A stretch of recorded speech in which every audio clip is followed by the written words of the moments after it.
So I student, अब बारी है लास्ट क्वेश्चन, इस चैप्टर का लास्ट क्वेश्चन जो कि 2018 में पूछा गया है और अपने आप में एक यूनिक क्वेश्चन है उसको बनाने का। क्या है यूनिकनेस इसमें कि इसको बनाना है आपको ग्राफिकल मेथड से, आलेखी विधि से। आलेख मतलब कि एक ग्राफ प्लॉट करना है। और चूंकि हम पढ़ रहे हैं एक लीनियर इक्वेशन के बारे में, एक रैखिक समीकरण के बारे में, तो मैं बता दूं स्टूडेंट, रैखिक समीकरण का जो ग्राफ होता है वो एक स्ट्रेट लाइन होता है। और एक बात और स्पष्ट यहाँ हो जाए कि ग्राफ स्ट्रेट लाइन बनाने के लिए हमें कम से कम कितने पॉइंट्स चाहिए, तो आपका जवाब आना चाहिए कि कम से कम 2 पॉइंट्स चाहिए। कैसे देख लेते हैं। क्या आप इससे एक स्ट्रेट लाइन खींच सकते हैं? कहीं तो अंत बिंदु होना चाहिए, जाहिर सी बात है।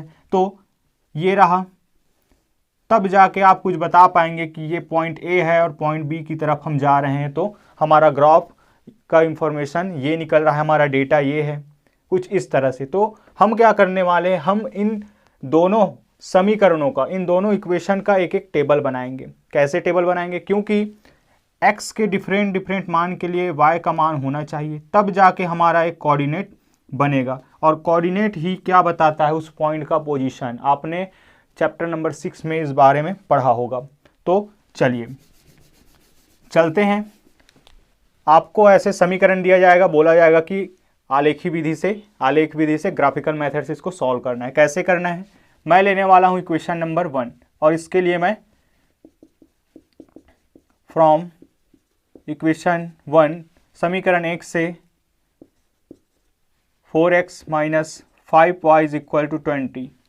तो अगर मैं y को इधर रखूं और बाकी सब इधर ले जाऊं तो क्या हो जाएगा, -5y इज इक्वल टू 20। ये -4x हो जाएगा इधर जाके, ये रहा। अगर 5 को मैं ट्रांसफ़र करता हूं तो ये कुछ इस प्रकार से मिलने वाला है स्टूडेंट, अपॉन 5। और माइनस जब उधर जाएगा तो -20 माइनस 4x डिवाइडेड बाई 5। इस तरह से मैं y और x में एक संबंध लेके आ गया, मैं रिलेशन लेके आ गया कि y is equal to 4x minus 20। जैसे जैसे मैं इधर x का मान रखता जाऊंगा वैसे वैसे मुझे y का मान मिलता जाएगा। यहाँ एक बात मैं बता दूं, आप इसको x के इक्वल में भी ले सकते हैं, आपकी मर्जी। मेथड आपको समझ में आना चाहिए। चलिए अब टेबल कैसे बनेगा, तो put x is equal to 0, 1, 2, 3, 4, 5 and so on. इस तरह से x का मान ऐसे रखने पर हमारा टेबल क्या हो जाएगा, हमारा टेबल ऐसे बनेगा, ये रहा। तो x का मान अगर मैं 0 रखता हूँ, क्या होगा अगर मैं x का मान 0 रखता हूँ, क्या होगा x का मान 0 रखने पर? ये रहा मेरा y is equal to 4 into x की जगह 0 रखना है, 0 माइनस 20 डिवाइडेड बाय 5। तो ये तो टर्म हो जाएगा पूरा 0, तो -20 डिवाइडेड बाई 5 दैट मीन्स -4। क्या आएगा स्टूडेंट? -4 आएगा। इसी तरह अगर मैं 1 रखता हूँ तो क्या आएगा? अगर मैं 1 रखता हूँ तो क्या आएगा? 4 इंटू 1 माइनस 20 डिवाइडेड बाई 4, तो ये हो जाएगा -16 डिवाइडेड बाई 4। इस तरह से हो जाएगा ये 3.2। आई होप आप लोगों को अब मेथड समझ आ गया होगा स्टूडेंट कि कैसे निकालना है आपके x के अलग अलग मानों के लिए y का मान।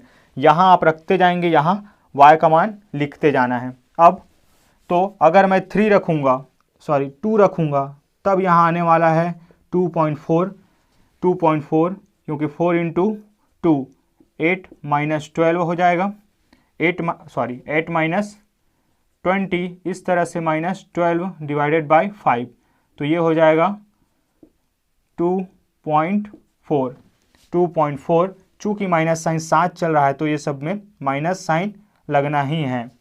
चलिए अगर मैं 3 रखता हूँ तब क्या होगा? 3 रखने पर हो जाएगा आपका 3 इंटू 4, 12 माइनस 20 डिवाइडेड बाई 5। यहाँ से हो जाएगा ये -8 डिवाइडेड बाई 5। इस तरह से 5 1 जा और 3 बचेगा 5 6 जार, मतलब कि -1.6। 4 रखने पर क्या हो जाएगा? चलिए 4 रख के देखते हैं। तो 4 4 जार 16 minus 20 divided by 5 is equal to -4 divided by 5, that means 0.8 -7 चलने वाला है, -0.8। इसी तरह 5 रखने पर क्या होगा, 5 रखने पर देखते हैं स्टूडेंट क्या होगा। 5 रखने पर 4.5 -20 divided by 5, 5 4 jar 20 -20, 20 -20 divided by 4, that means 0/5, और इसका वैल्यू होता है 0। तो 5 रखने पर क्या आया, 0 आया। इतना काफ़ी है, क्योंकि हमें एक स्ट्रेट लाइन या ग्राफ ड्रॉ करने के लिए कितने लाइन की ज़रूरत है, सॉरी कितने पॉइंट्स की ज़रूरत है, केवल 2 पॉइंट्स की ज़रूरत है। हमने 5 पॉइंट्स यहाँ निकाल लिया है। चलिए, और फिर से मैं बता दूँ एक बात कि ये जो टेबल बना हुआ है स्टूडेंट, वो किसके लिए है, वो है आपका इक्वेशन नंबर 1 के लिए। इसी तरह हम क्या करने वाले हैं, इसी तरह हम इक्वेशन 2 के लिए भी टेबल ड्रॉ करने वाले हैं। तो नाउ फ्रॉम इक्वेशन 2 क्या हो जाएगा, इक्वेशन 2 ये रहा, 3x plus 5y is equal to 15। फिर से यहाँ मैं y की इक्वल करने वाला हूँ इसको, तो 5y is equal to 15 minus 3x is equal to y is equal to 15 minus 3x divided by 5। फिर से एक रिलेशन मिल गया, और इस रिलेशन में मैं x का मान डिफरेंट रखता जाऊंगा और मुझे y का मान मिलता जाएगा। चलिए, x is equal to 0 1 2 3 and so on put करता जाऊंगा। तब टेबल कैसे बनने वाला है, चलिए ये रहा वो टेबल जिसमें मुझे x और y का मान लिखना है, x y। सो चलिए स्टूडेंट, अगर मैं यहाँ x is equal to 0 put करता हूँ, तो x is equal to 0 put करता हूँ तो क्या हो जाएगा, यहाँ से y is equal to 15 minus 3 into 0, और 3 इंटू 0 मतलब 0 डिवाइडेड बाई 5, तो कितना आएगा, 15 डिवाइडेड बाई 5, इसका मतलब है 3। तो x का मान मैंने जब 0 रखा तो मुझे क्या मिला, y का मान 3। इसी तरह जब मैं 1 रखूँगा तब क्या मिलेगा, 2 रखूँगा तब क्या मिलेगा, 3 रखूँगा तब क्या मिलेगा, 4 रखूँगा तब क्या मिलेगा, और 5 रखूँगा तब क्या मिलेगा। 5 तक काफ़ी रहेगा बनाना। चलिए क्या मिलेगा देखते हैं स्टूडेंट। तो यहाँ अगर मैं 1 पुट करता हूँ तो 15 माइनस 3 हो जाएगा आपका 12 डिवाइडेड बाई 5। इस तरह से 5 2s are and 5 4s are, क्या मिलने वाला है आपको 2.4। आगे बढ़ते हैं, अगर 2 रखता हूँ x की जगह तो क्या आएगा स्टूडेंट, अगर मैं 2 रखता हूँ तो आ जाएगा आपका y is equal to 15 minus 6 divided by 5 और 9 डिवाइडेड बाई 5, दैट मीन्स 5 1 जा 5, 5 एकम 5, और 4 बचा है, 4 5 से छोटा है, इसीलिए हम लगाने वाले हैं दशमलव। और जैसे ही हम दशमलव लगाएं, 4 के सामने अब 0 हम लगा सकते हैं, तो 4 के सामने 0 लगाएंगे तो 40, तो 5 अट्ठे 40, ये रहा 1.8, यहाँ आने वाला है 1.8। आगे बढ़ते हैं, अगर मैं 3 रखता हूँ स्टूडेंट, चलिए अगर मैं 3 रखता हूँ तो क्या आ जाएगा, 3 3s आर 9, 15 माइनस 9 करूँगा तो 6 डिवाइडेड बाई 5, इस तरह से ये आएगा 1.1 बचेगा 2, 1.6। आगे बढ़ते हैं, 4 अगर मैं रखता हूँ तो 3 3s आर 4, अगर मैं 4 रखता हूँ तो 3 4s आर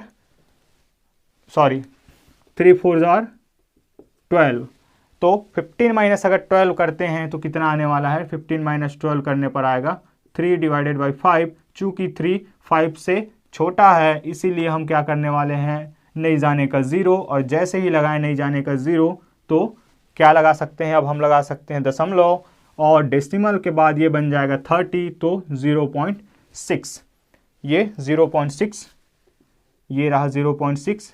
इस तरह से नेक्स्ट अब होगा हमारे पास, अगर हम x की जगह 5 पुट करें तो आएगा 15, और 0 डिवाइडेड बाई 5 0 आने वाला है। आई होप आप लोगों को अब जीत की सुगंध आ रही होगी स्टूडेंट। जी हाँ, जीत की सुगंध मतलब कि आप देख पा रहे हो कि यहाँ भी हमने x का मान 5 रखा तो y 0 आया, यहाँ भी हमने x का मान 5 रखा तो y 0 आया, मतलब कि ये जो दोनों लाइंस होने वाली है वो कहाँ कटने वाली है, एक्स एक्सिस के 5, और हमें पता है कि एक्स एक्सिस में y का मान 0 होता है। आपने चैप्टर नंबर 6 में सारा कॉन्सेप्ट क्लियर कर चुका है। सो स्टूडेंट, अब बारी है इन वैल्यूज़ को हमें ग्राफ में प्लॉट करने की, ग्राफ में दिखाने की। तो कैसे दिखा सकते हैं हम ग्राफ में, चलिए, आपने चैप्टर नंबर 6 में इसके बारे में पूरा रीड किया है कि कैसे हमें कोऑर्डिनेट यहाँ दिखाने होते हैं, पॉइंट्स को हमें दिखाने होते हैं। तो सबसे पहले मैं ड्रॉ करने वाला हूँ इस वाले बॉक्स के लिए, मतलब कि इक्वेशन नंबर 1 के लिए ये बॉक्स उसके वैल्यूज़ दिखाने वाली है। इनकी हेल्प से मैं यहाँ इसके लिए ग्राफ ड्रॉ करने वाला हूँ। तो x अगर 0 रहता है मेरा, मतलब कि x के 0 रहने पर मुझे y मिलता है -4, x के 0 रहने पर y मिलता है -4। तो ये रहा वो पॉइंट। इसी तरह अगर मैं 1 रखता हूँ x का वैल्यू तो मुझे मिलता है -3.2। तो ये रहा वो 3, और मुझे 0.2 और चाहिए स्टूडेंट। तो यहाँ मैं बता दूँ कि एक बिग बॉक्स में आप देख सकते हैं अपने ग्राफ पेपर में ऐसे छोटे छोटे और बॉक्सेस बने होते हैं, और ऐसे वर्टिकल लाइंस और हॉरिजॉन्टल लाइंस आपको देखने को मिलने वाले हैं। तो ये जो लाइन होता है, एक लाइन, एक स्मॉल स्क्वायर, वो आपका 0.1 को दिखाता है। इस तरह से आप कह सकते हैं कि सर हम 3 के बाद कितने चलने वाले हैं, 2 लाइंस तक चलने वाले हैं, मतलब 2 स्मॉल स्क्वायर तक, एक छोटे वर्ग तक चलने वाले हैं, 2 छोटे वर्ग तक।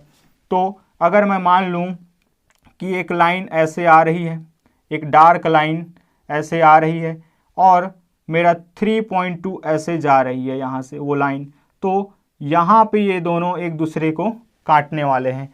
तो यही वो पॉइंट है जिसमें x का मान जब मैं 1 रखता हूँ तो मेरा y का मान क्या आता है, -3.2। इस तरह से मुझे सबके लिए ड्रॉ करना है स्टूडेंट। आई होप आपने ये अभी तक समझ लिया होगा, और जब आप सबको बना लेंगे और लास्ट में जब आप, अगर मैं देखूं तो 0 आया है y का वैल्यू, 5 के वैल्यू के लिए 0 आया है y का वैल्यू, तो आप ज़रा बताइए कि x एक्सिस में y का वैल्यू क्या होता है। तो आप कहेंगे कि सर x एक्सिस में y का वैल्यू 0 होता है। इसका मतलब ये वो पॉइंट है जब अगर मैं x का मान 5 रखता हूँ तो मुझे क्या मिलता है, y का मान 0 मिलता है। मैं एक बार फिर से कह दूं स्टूडेंट, आपका जो बाकी के पॉइंट्स है यही मिलने वाले हैं। आई होप आप लोग समझ गए होंगे, आप लोग ड्रॉ कर लोगे। तो जब मैं इसको स्केल से एक लाइन ड्रॉ करने की कोशिश करता हूँ तो मुझे इस तरह से एक स्ट्रेट लाइन मिलने वाली है, इस तरह से एक स्ट्रेट लाइन मिलने वाली है। चूँकि मैं यहाँ बोर्ड पे बना रहा हूँ तो मेरा स्ट्रेट लाइन थोड़ा मुश्किल है, तो आप जब ग्राफ में बनाएंगे तो बड़ा ही अच्छा सा ये ड्रॉ होने वाला है।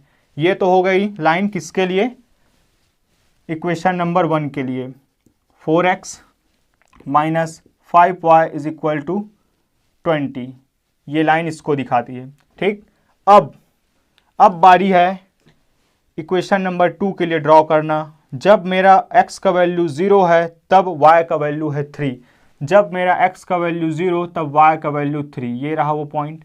इसी तरह जब मेरा x का वैल्यू 1 है तो y का वैल्यू है 2.4, तो 1 से एक लाइन ऐसे गई होगी, और ये रहा 2 और 2.4, मतलब यहाँ कहीं आप मान सकते हैं कि 4 लाइन्स हमें ऊपर जानी है, तो यहाँ से वो लाइन जा रही होगी, जहाँ ये मीट करेंगे वहीं मिलने वाला है हमें वो पॉइंट।